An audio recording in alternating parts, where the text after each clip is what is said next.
I have a passion for the people here in Northwest Arkansas, specifically Springdale, because I grew up here and I went to the public schools. It makes me want to be able to help those people and be able to also give back to a community that gave so much to me growing up. I will be completing my Master's of Public Health program. My name is Guadalupe Alvarado, and I'm a portrait of a Springdale graduate.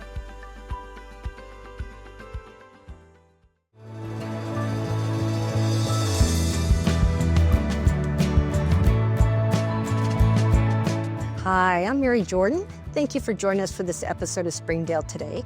Joining us today is Jones Elementary School Principal Jill Jackson, Arvest Sales Coordinator Jacob Barnes, and Jones Center Sports and Recreation Director Jeff Poole. Today we're at the Jones Center and we're going to be chatting about some really cool community partnerships that Jones Elementary has with both Arvest Bank and the Jones Center. Thank you both all for joining us today. We're so glad you're here. Thank you. Glad to be here. You know, Jill, what can you tell us about Jones Elementary, a little bit about the culture and your school family there? Yeah, so we truly are a family at Jones. You can feel it when you walk in the door. That's what so many people tell us. We have about 475 students, but we really are, we're just a tight-knit school family. We have a very strong culture there. All of our students and staff just truly support one another. And Jeff and Jacob, did you guys have a relationship with the school prior to entering into these partnerships with them? I actually did. My wife is a teacher at Jones Elementary, so I've been involved with their school in some capacity for about 15 years now, and just have grown to love the staff there, the students there, and it's a wonderful school. And he's had several kiddos go through our school as well. Yes. Several kiddos. Yep. 2 have already gone through there, and we have 1 in 3rd grade there right now. Right now, your program with Arvest is a mentorship program. Jill, what can you tell me a little bit about the needs that were recognized in the school that you thought that might be a good match for your school? Sure. So when I came to Jones, the Arvest program was more of a kind of come into the school and support teachers. And so when Jacob and I sat down and met, we talked about, they'd been kind of coming in, helping teachers, helping in the classroom, reading books. And so we had kind of seen a need for students, especially coming out of COVID, just needing some support, needing kind of a mentor, needing someone to help them set goals, needing someone to help them, because parents were working a lot, working the night shift, working back-to-back shifts. And so we needed someone for some of those students that were going home maybe to an empty house, or, maybe parents were coming home super late. And so we talked about, well, what about a mentorship through Arvest? And so he had, about 5 or 6 employees that were really interested and invested. And so then we sat down with those and talked about the kids that we had that needed a mentor. And we were really thoughtful about what kids and what mentors we had. Were they Spanish speaking? Were they male? Were they female? And so then we really were specific about those needs and pairing those mentors up. So, Jeff and Jacob, why show up? Why invest in the students at Jones? Well, I know I can speak to, for us, so many of the Jones Center or the Jones Elementary students live within the boundaries of the Jones Center, right? They live very close, and they are the kids that we want to be affecting. They're the kids that we want to be helping with all the different things. And so for us, it was kind of a no-brainer. Like, they're in our neighborhood, so let's get them into our center. And it's amazing how many of them haven't ever been in the center before. That was really eye-opening for us. So for Arvest, it's we're big about community. And so anything we can do to reach anyone in our community, and the students at Jones are going to be future customers of ours. And also just they'll play a huge role in making sure that our community thrives in the future. So we want to invest in them now. And what kind of things are you doing with the students when you go down to the school? Sure. So as Jill talked about, we used to be in the classrooms a little bit more, but now we do more of a lunch buddy. So we just spend some time with a particular student while they eat their lunch, get to know them, learn about what they like to do, and just be a support for them in any way that we can, whether it be bouncing ideas off of struggling with different things in school, or just being a friend to them and being a community member that they can trust. Do you have a student that you personally mentor? Yes, I do. I had one last year who was fantastic, and we built a good bond, and I see him in the hallways now and get to say hi to him And the student I have this year, Jill selected him for me, and he has been a phenomenal friend in a way of just being able to get to know him, learn about his life, learn about what he likes about school, and just be a buddy to him. Do you think this is something that you might have been benefited from over the years or grown up? Sure. I don't know who wouldn't benefit from this. So I do remember when I was in middle school, we had community partners come in and do interviews and learn about like what jobs they do. So this is just a small piece of that to be able to make that community connection, because we all know jobs, housing, anything related to that, it's all about who you know. And so learning to make connections with community members is crucial for elementary students. Well, Jill, what kind of impacts have you seen in the school as a result of students having these mentors? Jacob's buddy's having a rough start to the morning. And so I said, I'm going to see your lunch buddy today. And don't forget, he'll be here on Wednesday.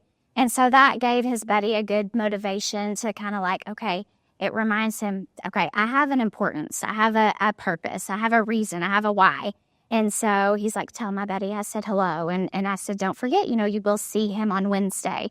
And so it just gives him some motivation as well. And just a reminder of, okay, I do have this upcoming event that's coming and he is going to come see me.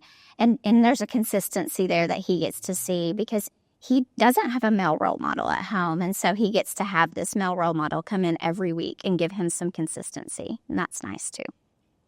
Jacob, have there been any moments that have been particularly meaningful for you as a mentor? Sure. This particular student I have right now, before Christmas, I gave him a little card game because I learned he likes to play cards. And then I was back at the school a couple of days later to do something else within the school. And he came up to me in the hallway and he was like, Mr. Barnes, I have something for you. And he gave me a Christmas present as well. It was like a little skateboard from his house and a couple of other things that meant a lot to him, that were just a small token of his appreciation. That's cool. That's really cool. I mean, if he's thinking about, you're on his mind even when he's not at school. We're here at the the Jones Center today, chatting with Jones Elementary School Principal Jill Jackson, Sales Coordinator for Arvest Bank, Jacob Barnes, and Jones Center Sports and Recreation Director Jeff Poole.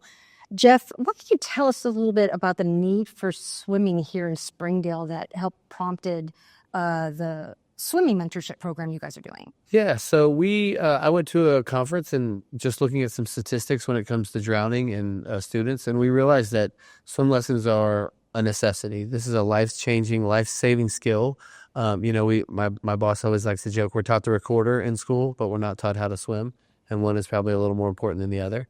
And so we just realized that we really need to focus down on this idea of every child swims. And so that's our goal, is eventually to expand to every elementary school in Springdale. But we wanted to pick one that was close to us and close to our heart, and Jones Elementary was the one that we chose. Now, is it a matter of safety or physical education? A little bit of both, for sure. It's learning being safe around the water. It's learning water safety skills like swimming a pair with a lifeguard's chair and other Red Cross tips. But even beyond that, it is in the water instruction. So it's learning how to float on your back, learning how to tread water, learning how to go under, come up, reorient yourself, swim the length of the pool. The things that the Red Cross want students to learn to become drowning proof, if you will. Well, is there any stats or information you can share with us about really what that need looks like? Yeah, just from what we've seen is drowning, Arkansas ranks, I think we moved to 6th in drowning for kids, and that's most of those drownings happen in a pool or hot tub that's unattended. And so we were lucky enough to get grant funding to develop this program, and our whole goal is to teach these survival skills to the kids in second to third grade, because that's the age when they're old enough to really understand them and to understand the magnitude of this, right? I think when you're a little kid, it's hard to understand exactly, but they know the magnitude of the water and how the safety and the things they need. And Jill, there's not pools at your school, right? Mm-hmm. But how are you seeing the need reflected within your student body? Sure. So I think when the Jones Center and Jeff reached out to us about this program last year, it was a big idea, and so we did a school-wide survey first to see how many kids in our school can and cannot swim. And so that was kind of eye-opening for us to see that there is a big need for this. And so we talked a lot about it with our students and with our staff, and then with our PE teacher as well, to see, what is the need. And so it was a pretty great need.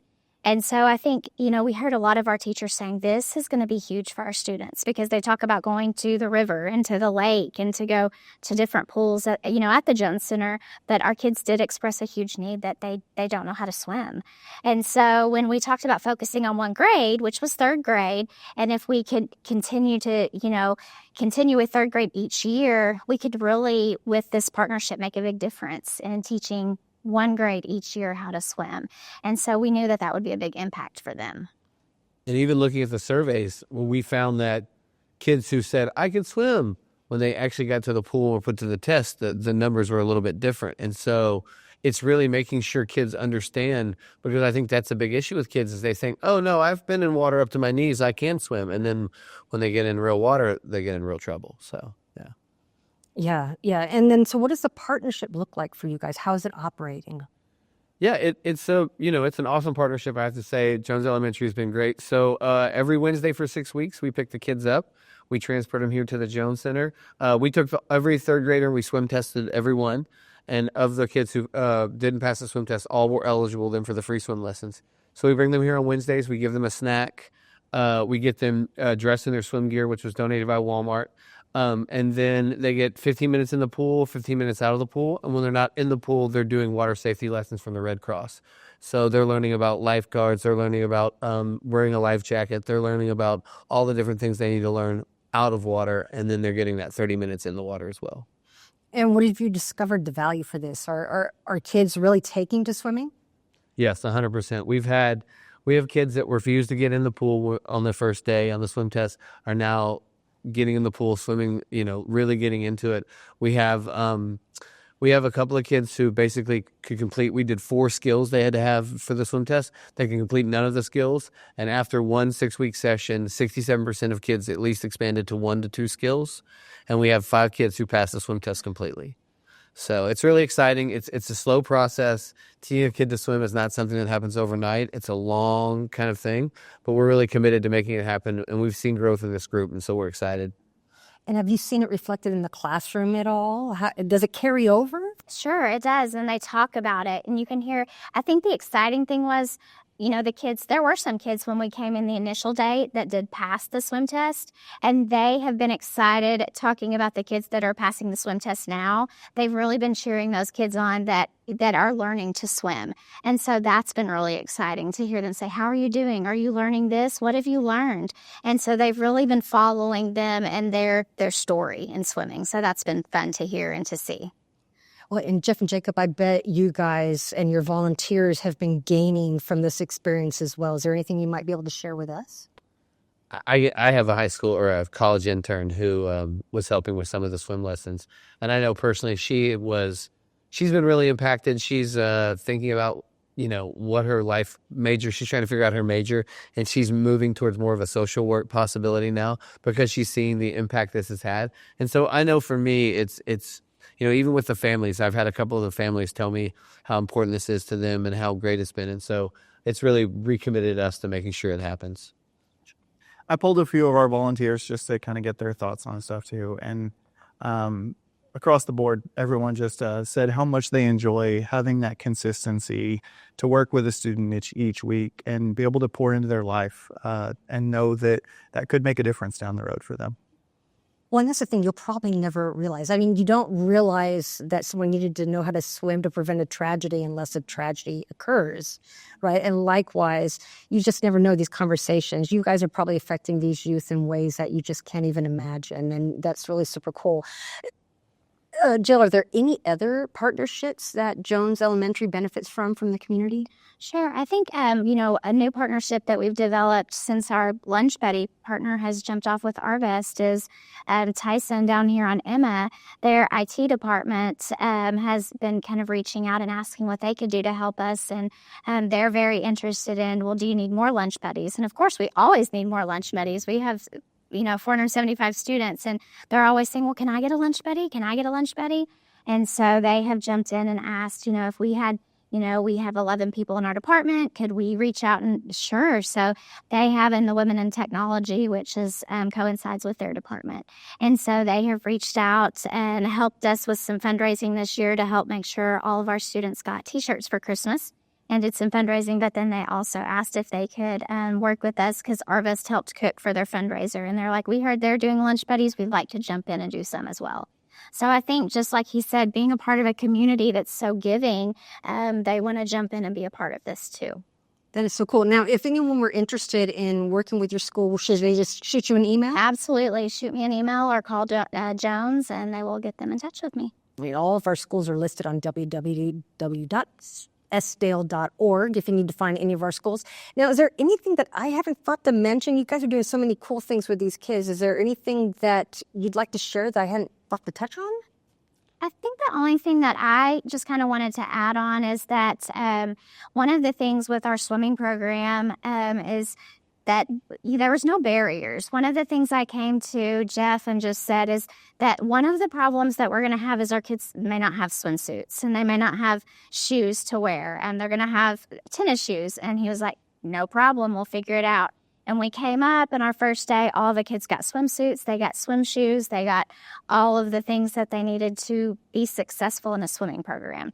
And I think the same thing with Arvest. Anytime that we've been like, we don't have snacks for the kids or actually even for the teachers for an upcoming event. I think that's the thing with our community partners is that anytime we think there might be a barrier, there's not. Like our community partners have been so successful and so giving and making sure that not just our students, but our staff also has had everything that we've needed to move forward and be successful. Yeah, and I want to piggyback on that too. All of our programming is grant funded.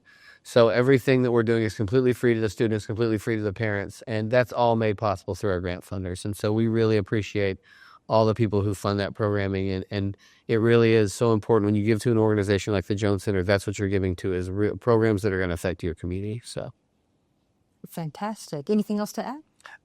Just been very happy to be a part of volunteering with Jones Elementary. We also have volunteers that work with Tyson Elementary, but personally, especially since my spouse works at Jones, it's always had a special place in my heart.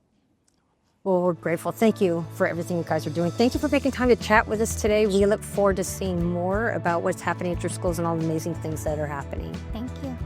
Thank you for joining us. I'm Mary Jordan, your host, and I look forward to talking to you more in the future about what's happening in Springdale Today. Springdale Today is a production of the Springdale Public Schools Communications Office. The podcast is hosted by Mary Jordan and is produced and edited by Micah DeLacy. Be sure to subscribe to Springdale Today for free on your favorite podcast platform. And don't forget to follow Springdale Today on social media for episode updates And behind-the-scenes conversations. Thank you for listening. We hope you will join us in the future as we continue to learn about the amazing stories happening in Springdale today.